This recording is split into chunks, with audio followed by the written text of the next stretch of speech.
Trece și un anilor și mă doare inima, că duc dorul munților care colindam cândva.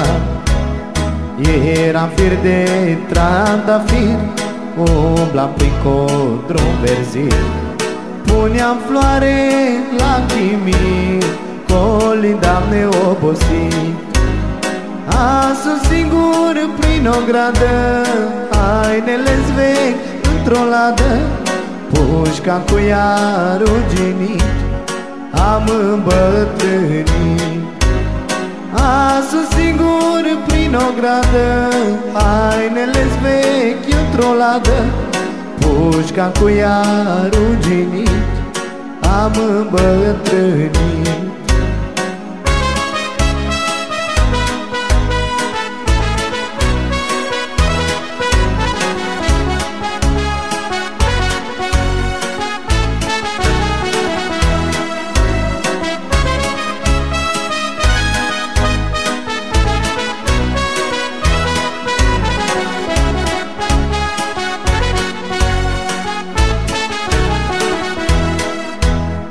Aveam ceată de băieți, tineri vânători din sat, după capre și mistreți, umblam ziua la vânat.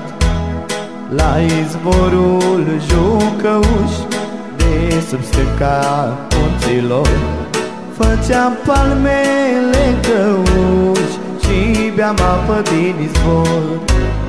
Azi sunt singur prin o gradă, hainele-s vechi într-o ladă, pușca cu ea ruginit, am îmbătrânit. Azi sunt singur prin o gradă, hainele-s vechi într-o ladă, pușca cu ea ruginit, am îmbătrânit.